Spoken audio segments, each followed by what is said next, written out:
Hello everybody, welcome to GIS Pathshala, Grade 8 Social Science History. Chapter is Tribals, Dikkus and the Vision of Golden Age.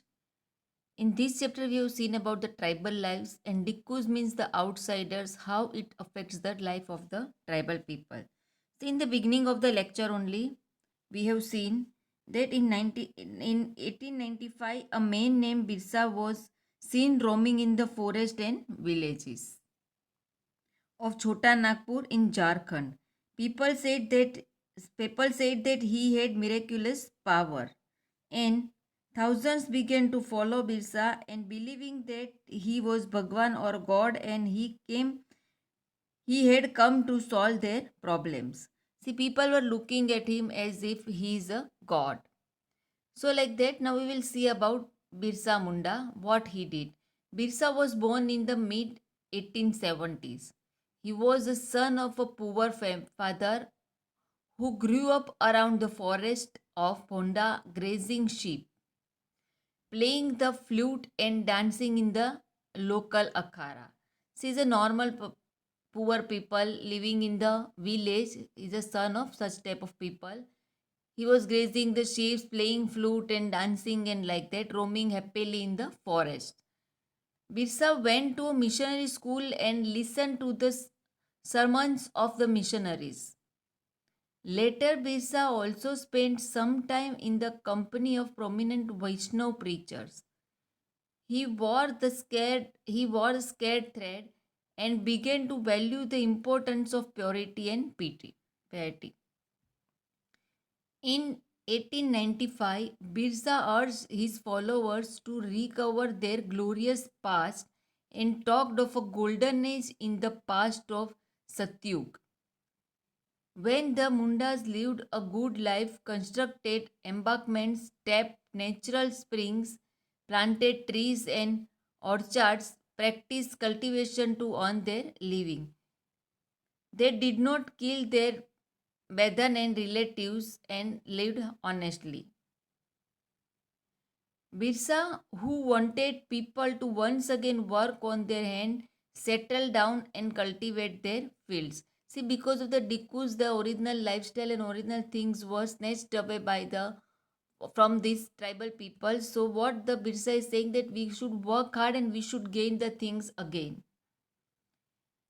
The British officers were worried of the political aim of Birsa movement. See, now Birsa wanted that outsiders came, Dikkus have snatched away our life, we should get it back, we should fight, we should do some movement, we should be together and we should do something for our own things. It Because of this the British officers were worried. He wanted to drive out missionaries, money lenders, Hindu landlords, and the government and set up a Munda Raj with the Birsa and its head. He set up a Munda Raj with the Birsa at his head. The movement identified all these forces as the cause of the misery the Mundas were suffering.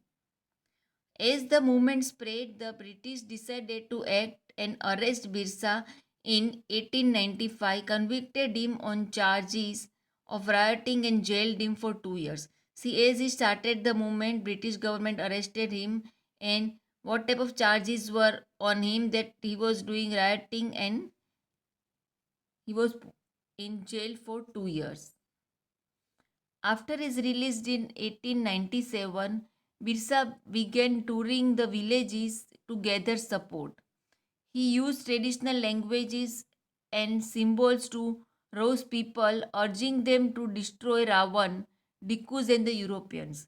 Ravan word is used for the Dikkus and Europeans and establish a kingdom his leadership. Under his leadership.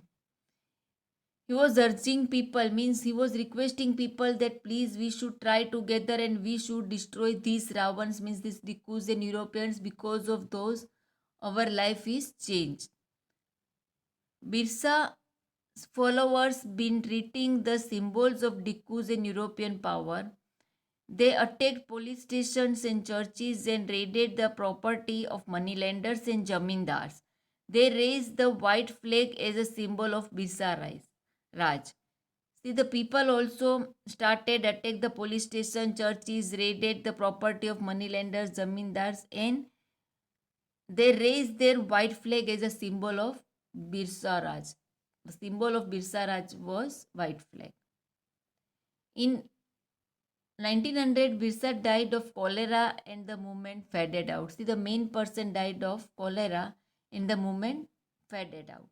Now, nobody was a leader, so the movement faded out. However, the movement was significant in 2 years. First, it forced the colonial government to introduce laws so that the land of the tribal could not be easily taken over by Dikus. See now what happened? It forced the colonial government because of the movement. What happened? Something stability they got. It forced the colonial government to introduce laws so that the land of the tribal could not be easily taken over by the Dekus. Second, it showed once again that the tribal people had capacity to protest against injustice and express their anger against colonial rule.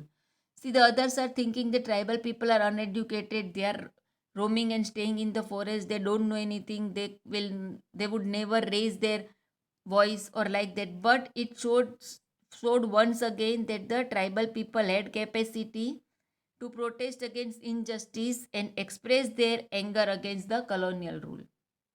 Thank you.